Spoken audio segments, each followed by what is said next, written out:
Vamos a seguir hablando del Deep Learning y hoy nos toca empezar con la neurona. Recordáis que ya os puse una imagen de neuronas reales que se habían tintado y se habían observado en microscopio. Claro, estas técnicas diréis son algo modernas, ¿no? Tienen que ser súper recientes para poder observar con ese nivel de detalle células que son bastante pequeñas, ¿no? Y la idea es que vamos a estructurar la neurona físicamente, es decir, hemos dicho que tiene un cuerpo, ¿no? Tiene un centro, y luego tiene diferentes ramas que esas ramas parece ser que se conectan el cuerpo de una con las terminaciones o los sensores de la siguiente, ¿no? Pero la pregunta es, ¿cómo podemos recrear esto, ¿no? En una máquina? Porque realmente vamos a necesitar una infraestructura algo complicada, ¿no? Hay un proceso mecánico y todo esto hace necesario que el Deep Learning sea capaz de imitar cómo funciona el cerebro humano con la esperanza de que lo que se aprenda con la neurona artificial se recree esa potencia computacional que hemos visto en el hardware físico, ¿no? El de los humanos o el de los animales. Entonces, vamos a intentar crear una infraestructura increíble para que las máquinas puedan aprender y gracias a ello pues, poder convertir un ordenador con la potencia de cálculo del siglo XXI en el mecanismo que aprende tan bien como un humano o incluso lo llegue a sobrepasar con los años. Y esto veréis que es algo increíble cómo se llega a ese nivel. Lo primero para poder crear redes neuronales artificiales es entender cómo funciona una neurona a nivel de hardware. Para ello os voy a poner una imagen para que veáis que no es tan reciente de Santiago Ramón y Cajal, ¿vale? Santiago Ramón y Cajal ya se encargó a finales del siglo XIX, en 1899 para ser exactos, era un neurocientífico español y ya observó las neuronas, de hecho las observó y las pintó, ¿vale? Había tomado neuronas muertas de un tejido cerebral, las miró en el microscopio y observó lo que veis aquí. ¿Vale? Mientras lo observaba, como no había radiografías ni había fotos, lo dibujó a mano. Entonces, lo que vio en sus manos eran en la izquierda dos neuronas, fijaros que ya detectó esos bultos gordos, ¿no? Ya detectó esos núcleos de las neuronas y que se extendían unos pies largos, unos filamentos que se extendían en este caso hacia arriba y que tenían todas esas terminaciones y bifurcaciones dentro de ellas, ¿no? Iban saliendo más y más ramas hacia la parte superior, de modo que quedaba como una tela de araña, ¿no? Como un hilo que salía hacia la parte superior del gráfico. Lo mismo podéis ver en la parte derecha conjuntos de neuronas interconectadas, ¿no? Que parece ser que es como se aproximan las unas y las otras. Hoy en día sabéis que la tecnología ha avanzado mucho más y hemos visto las neuronas más de cerca en el microscopio, pero para que veáis que esto ya se sabía hace más de 120 años más o menos, ¿no? Entonces, hoy en día las podemos dibujar mucho más de cerca, con mucho más nivel de detalle que no Ramón y Cajal, pero no estaba tan equivocado este buen hombre, ¿vale? Fijaros, esto es una neurona, hola, soy una neurona, ¿vale? Y lo que dibujó Santiago Ramón y Cajal no difiere tanto a lo que hemos podido observar en un microscopio, de modo que, tal cual él ya dijo, podemos ver que tiene un cuerpo, que lo llaman el neurón o el soma, ¿vale? O la neurona o el soma de la neurona, ¿no? El núcleo, que es la parte principal de la neurona. Luego tiene algunas ramas en la parte superior izquierda que se llaman las dendritas, ¿vale? Las dendritas. Luego tiene un cuerpo largo, una cola, que es el axón, ¿de acuerdo? El axón, y que termina en unas cuantas terminaciones más que se llaman la sinapsis, ¿de acuerdo?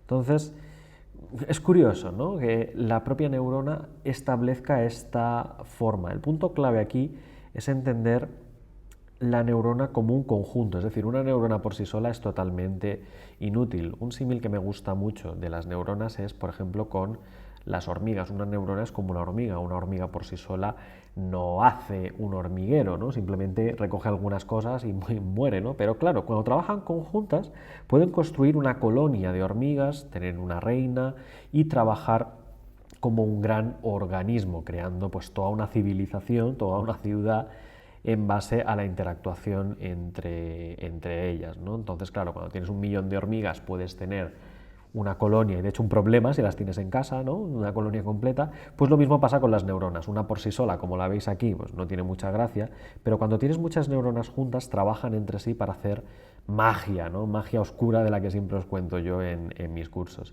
Y claro, ¿cómo trabajan juntos? Pues para eso están las dendritas por un lado y los axones por otro. Las dendritas, por así decir, actúan a modo de receptores de señal, captan una serie de señales, ¿de acuerdo?, para la neurona, y el axón es el transmisor de dicha señal hacia el final de la misma. De hecho, lo curioso de las neuronas es que se interconectan entre ellas sin llegar a tocarse. Aquí tenéis una imagen de cómo funciona conceptualmente. Veis que las dendritas están conectadas al cuerpo y de ahí a los axones, y los axones de una neurona se conectan con las dendritas de la siguiente. Arriba a la derecha tenéis un gráfico que lo explica bastante bien, tenéis un zoom de que las neuronas realmente no están conectadas, es decir, no hay un contacto físico, ¿vale? En el mundo de la inteligencia artificial no hay contacto físico, sino que el final de una neurona, la terminación del axón, la señal viaja por el axón y cuando llega al final, pasa a la siguiente, no de forma física, sino con una serie de neurotransmisores, unos fluidos químicos, por así decir, y eso es lo que capta la dendrita o las dendritas de la siguiente neurona. En esta pequeña imagen podréis ver que en realidad no hay contacto, ¿no? Pues siempre podréis hacer la broma de que los ingenieros de inteligencia artificial no tienen contacto entre ellos. Pues esas neuronas no se conectan, ¿vale? Entonces,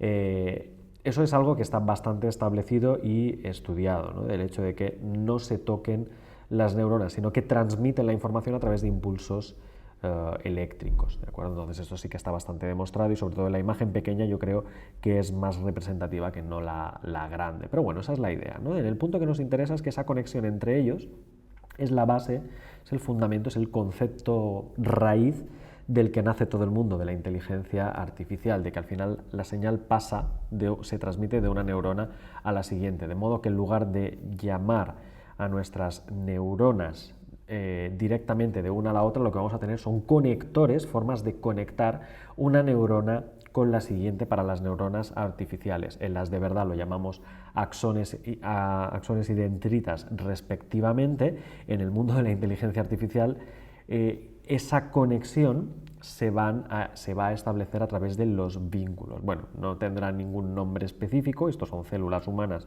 con mucho nivel de detalle. En nuestro caso no vamos a necesitar ni mitocondrias, ni plasma, ni cosas de este estilo. Simplemente la idea de poder transmitir la información, pasar la señal, estos fluidos electroquímicos, en este caso de las neuronas físicas, que se transforme en representar un paso, una transmisión de señal de información, ¿vale? De ceros y unos o de valores, para entender cómo funciona así la neurona virtual, la neurona que nosotros queremos crear en Python en nuestras máquinas. Fijaos que nos vamos acercando paulatinamente, ¿eh? Vamos modelando el objetivo. Ahora ya me voy a ir alejando del concepto de la neurociencia, ya hemos hecho bastante biología por hoy, y vamos a pasar a la parte de la tecnología, de que nuestra neurona va a ser una bola, ¿vale? No va a ser una bola como tal. Aquí está la neurona, también muchas veces me oiréis llamarlo nodo, que recibe una serie de señales de entrada, ¿de acuerdo? Hay una serie de señales de entrada, todos los que queráis, m señales de entrada, y tiene la capacidad de devolver una señal de salida, ¿de acuerdo? Entonces, fijaros que es exactamente el mismo papel que jugaban los parámetros de entrada, vendrían a ser aquí las dendritas, cómo captamos, cómo percibimos esa realidad. La neurona en sí misma sería la bola, sería el núcleo, y el axón, por así decir, lo que transmite la señal sería la flechita hacia la zona de salida. Entonces nos recuerda bastante a la estructura de dendritas y axones de la neurona física, pero fijaros que aquí en este caso nosotros lo vamos a llamar,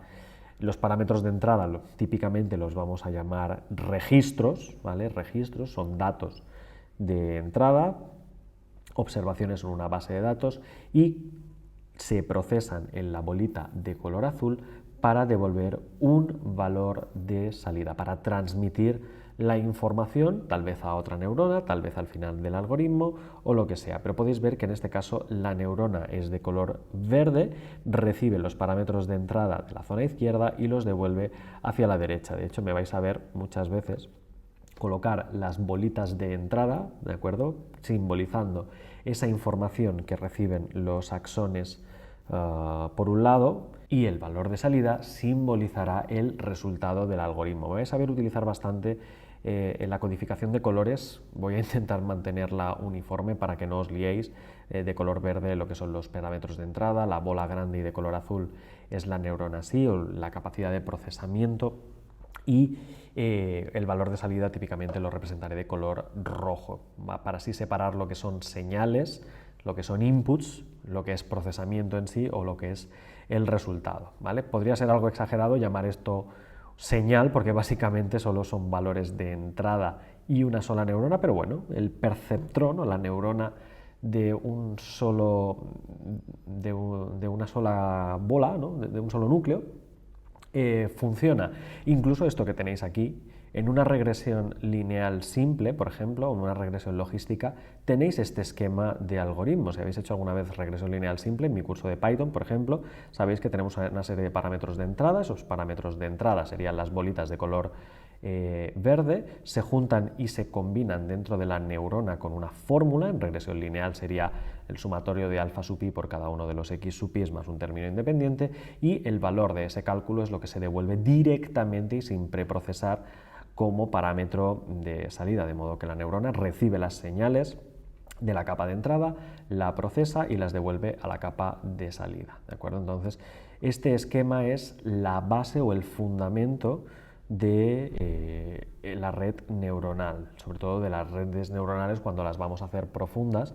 Todas las bolas estas de color verde quedarán en una capa oculta y podrá haber una neurona como la tengo aquí, o podrá haber cientos de miles de neuronas conectadas por varias capas. La idea es que siempre las tengamos ubicadas y el concepto será exactamente igual, simplemente que la señal de salida de una neurona se convertirá en el input de la siguiente neurona. Aquí simplemente os he hecho este gráfico con una sola neurona para simplificar el ejemplo, ¿no? Y sobre todo en términos de que la capa de entrada se ve perfectamente, la capa de salida se ve muy bien, pero si tuviéramos 2 neuronas, 3, 5, 2000 neuronas conectadas, siempre los valores de retorno, los valores de salida de una neurona pasarían a formar parte de los valores de entrada de la siguiente, al igual que la información se transmitía en esas conexiones electroquímicas en las neuronas físicas de verdad. Como analogía del cerebro humano, pues la capa de entrada estaría en los sentidos son procesados del modo que es posible por una neurona que manda una señal a otra neurona. Esa nueva neurona recibe el parámetro de entrada como la salida del anterior, la iría propagando hasta el cerebro, donde percibiríamos gusto, tacto, olor, etc. Entonces esto sería básicamente el equivalente a una neurona física, una neurona de verdad, de cómo percibimos nosotros, pero simplificada. Fijaros que en este caso muchas neuronas conectadas, esa capa grande e intermedia actuaría como una caja negra. Lo único que podéis hacer es ver, oír, percibir y entender el conjunto de impulsos eléctricos que provienen de esos órganos, pero no los podéis separar neurona a neurona. Lo mismo ocurre en los algoritmos de redes neuronales. No podéis ir al germen, no podéis ir a la neurona. ¿Qué está haciendo esta neurona directamente? No, es el conjunto de todas ellas, a pesar de que vais a ver de que lo intentaremos explicar de forma correcta, ¿vale? Entonces, siempre recibimos entradas, recibimos inputs, pasan a una caja negra con muchas neuronas, muchas estructuras de esta conectadas entre sí, hacen que el mundo sea percibible a través de los sentidos y damos una respuesta a los mismos, lo cual me vais a permitir que os diga que es fenomenal, ¿de acuerdo? Entonces, todas esas entradas, esos 5 sentidos y los términos que utilizamos en aprendizaje automático o aprendizaje profundo proceden exactamente en forma de esas variables, ¿vale?, de esas variables de entrada, y